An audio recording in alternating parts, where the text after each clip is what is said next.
வணக்கம். நீங்க புது விஷயங்கள ரொம்ப வேகமாவும், எந்த குழப்பமும் இல்லாம ரொம்ப தெளிவாவும் கத்துக்கணும்னு நினைக்கிற ஒரு ஆள்னு எங்களுக்கு தெரியும். கண்டிப்பா. உங்கள மாதிரி ஒரு தேடல் உள்ளவங்களுக்காகவே பிரத்யேகமா உருவாக்கப்பட்ட இந்த ஆழமான அலசலுக்கு உங்கள வரவேற்கிறோம். ஆமா.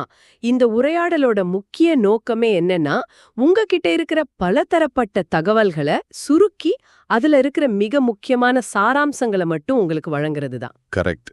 இப்போ இன்னைக்கு நாம அலசப் போற தலைப்பு கொஞ்சம் சீரியஸான ஒரு விஷயம்.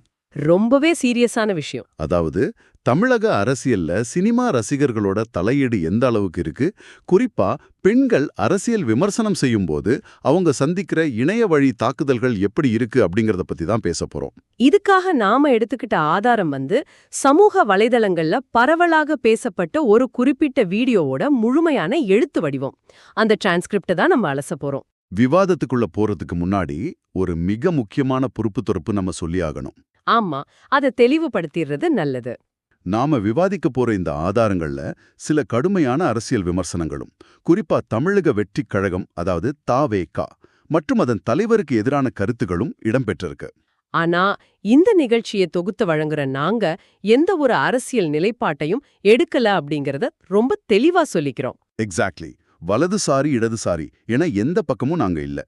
ஆதாரங்கள்ல உள்ள தகவல்களை அதோட உண்மைத்தன்மை மாறாம உங்ககிட்ட நடுநிலையா கொண்டு சேர்ப்பது மட்டும்தான் எங்க வேலை. சரி, இப்ப நாம விஷயத்துக்குள்ள போலாம்.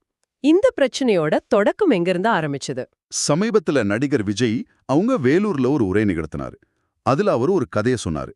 அந்த ஜல்லிக்கட்டு கால கதை தானே? ஆமா, அதேதான். அதாவது ஒரு ஜல்லிக்கட்டு காளை ரொம்ப ஆக்ரோஷமா நின்னுகிட்டு இருந்ததாம். அப்போ ஒரு சின்ன குழந்தை அதுக்கு ஒரு புல்கட்டை நீட்டின உடனே அந்த காளை ரொம்ப சாதுவாகிடுச்சாம்.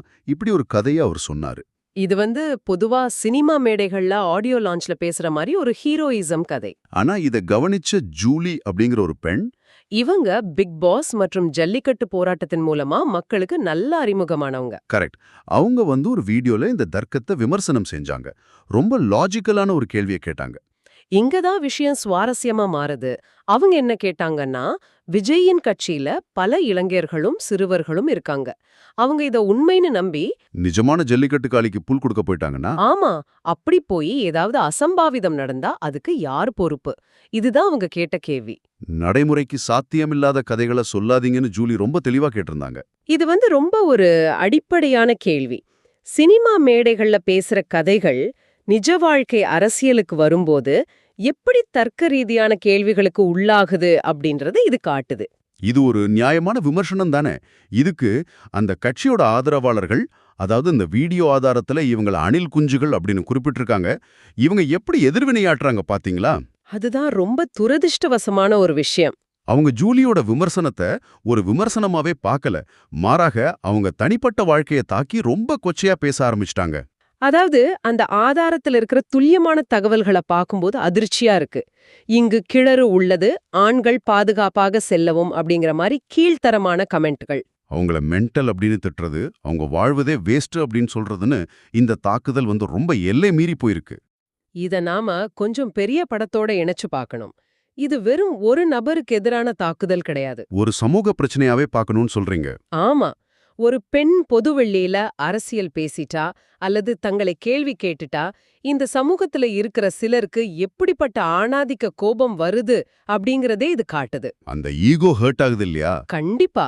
ஆதாரத்துல சொல்லியிருக்கிறபடி பாத்தீங்கன்னா, வைஷ்ணவி அப்புறம் சத்யராஜின் மகள் திவ்யா போன்ற பெண்களுக்கும் இதே நிலைமைதான் ஏற்பட்டிருக்கு. ஓ, அப்போ இது தொடர்கதியா நடந்துட்டு இருக்கு.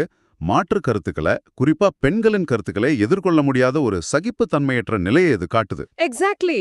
ஒரு லாஜிக்கான கேள்விக்கு லாஜிக்கா பதில் சொல்லாம அவங்க கேரக்டர் அசாசினேட் பண்றது. இங்க தான் இன்னொரு மிக முக்கியமான திருப்பம் நடக்குது. ஜூலியோட 2வது வீடியோ பத்தி சொல்றீங்க? ஆமா, இவ்வளோ பெரிய தாக்குதல்களுக்கு பிறகும் ஜூலி கொஞ்சம் கூட பயந்துடல. அவங்க 2வதா ஒரு வீடியோவை வெளியிட்டாங்க. அது ரொம்ப தைரியமான ஒரு மூவ். அந்த வீடியோல தன்னுடைய விமர்சனத்திலிருந்து தான் பின்வாங்க போறதில்லனோ, அந்த முதல் வீடியோவை அழிக்க போறதில்லன்னு ரொம்ப உறுதியா சொன்னாங்க. அதுல அவங்க சொன்ன ஒரு முக்கியமான தகவல் என்னன்னா, தன்னை மிரட்டுபவர்கள்ல முக்காவாசி பேர் ஃபேக் ப்ரொஃபைல் வச்சிருக்கிற சிறுவர்கள்னு சொன்னாங்க. சிறுவர்கள் இந்த மாதிரி ஒரு வக்ரமான மனநிலையில இருக்கிறாங்க அப்படிங்கிறது கொஞ்சம் பயமா இருக்கு. அவங்க ஒரு சவாலும் விட்டாங்க. ஆமா, உங்களுக்கு பழி வாங்கணும்னா நான் என் வீட்லயோ அலுவலகத்திலயோ இருப்பேன், அங்க வாங்க. என்னை சார்ந்தவங்கள மிரட்டாதீங்க அப்படின்னு சவால் விட்டாங்க. இன்னொரு பாயிண்ட், நான் பனையூரை விட்டு வெளியே வரமாட்டேன்னு நினைக்காதீங்க, நான் இன்னும் உயிரோடு தான் இருக்கேன் அப்படின்னு ரொம்ப தைரியமா பதிலடி கொடுத்தாங்க.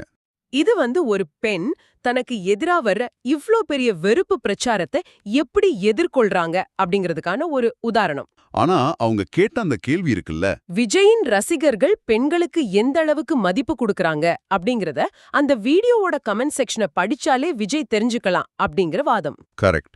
இது பெண்களின் பாதுகாப்பு குறித்த மிக முக்கியமான கேள்வியை எழுப்புது. தன்னோட தொண்டர்கள் எப்படி நடந்துக்கிறாங்கன்னு ஒரு தலைவரை பார்க்கணும்ல. கண்டிப்பா பார்க்கணும். ஆதாரத்துல குறிப்பிட்டிருக்கிற மிக முக்கியமான முரண்பாடே அதுதான். சினிமால சிங்கப்பெண்ணே அப்படின்னு பெண்களை கொண்டாடுற பாடல்கள்ல நடிக்கிறாரு.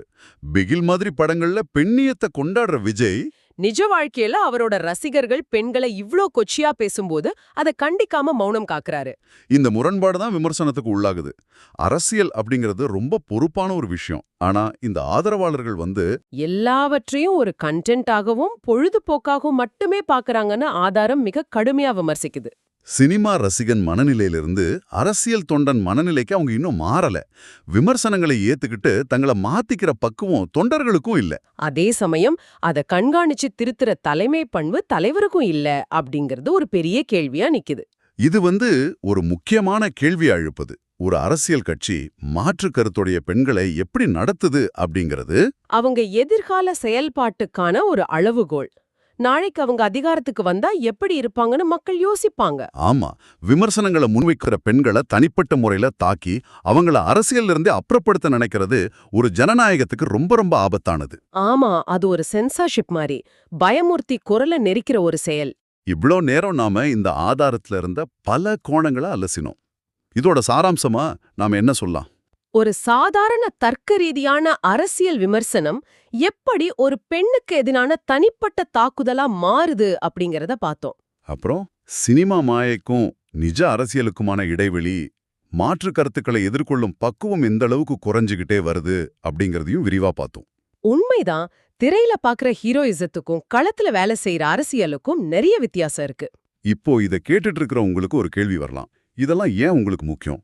நாம வாழ்கிற இந்த டிஜிட்டல் யுகத்துல கருத்து சுதந்திரம் அப்படிங்கிறது எல்லாருக்கும் பொதுவானது. அதிலும் குறிப்பா பெண்கள் அரசியல் பேசுறதுக்கான வெளி எவ்வளவு பாதுகாப்பா இருக்கு அப்படிங்கறத தான் நாம ஒவ்வொரு நாளும் சிந்திக்கணும். பாதுகாப்பான வெளி இல்லைன்னா பெண்களோட குரல் அரசியல்ல ஒடுங்கி போயிடும். சரி, நாம விடை பெறுவதற்கு முன்னாடி இதை கேட்டுட்டு இருக்கிற உங்களுக்கான ஒரு இறுதியான ஆழமான சிந்தனை. ஒரு முக்கியமான கேள்வியோட நாம இந்த ஆழமான அலசலை முடிக்கலாம். டிஜிட்டல் அரசியல் களத்துல தங்களுக்கு பிடிக்காத கருத்துக்களை சொல்றவங்கள தனிப்பட்ட முறையில தாக்கி மௌனமாக்குறது தான் இன்றைய இந்த ரசிகர் படைகளோட ஆயுதம் அப்படின்னா, எதிர்காலத்துல இது எங்க போய் முடியும்? இப்பவே தொழில்நுட்பம் ரொம்ப வளர்ந்துடுச்சு. போலி கணக்குகள், அதாவது ஃபேக் ஐடிஸ் எல்லாம் ஆட்டோமேட்டிக்கா உருவாக்குற ஆர்டிஃபிஷியல் இன்டெலிஜென்ஸ், அதாவது AI வந்துருச்சு. ஆமா, நிஜ மனுஷங்க பண்றதை விட AI பாட்ஸ் ரொம்ப வேகமா இந்த மாதிரி கமெண்ட்களை போட முடியும். அப்ப யோசிச்சு பாருங்க, இந்த அளவற்ற இணையவழி தாக்குதல்களை, ஆயிரக்கணக்கான ரோபோபாட்ஸ் பண்ற அபியூஸ தாங்குற மனவலிமை கொண்டவங்க மட்டும்தான் அரசியல்ல ஈடுபட முடியும் அப்படிங்கிற ஒரு ஆபாயகரமான சூழலை நோக்கி நம்ம தள்ளப்படுறோமா? வந்துச்சுன்னா அது எவ்ளோ பெரிய தாக்கத்தை ஏற்படுத்தும். மனிதர்கள் தாண்டி கம்ப்யூட்டர்களால் உருவாக்கப்பட்ட வெறுப்பு பிரச்சாரங்களை தாண்டி பெண்கள் எப்படி அரசியலுக்கு வர முடியும்? இத பற்றி நீங்க ஆழமா சிந்திச்சு பாருங்க. இந்த கேள்விக்கான பதில தேடுறது சமுதாயத்தோட கையில தான் இருக்கு. மீண்டும் மற்றொரு சுவாரஸ்யமான மற்றும் ஆழமான தேடலில் சந்திப்போம். நன்றி.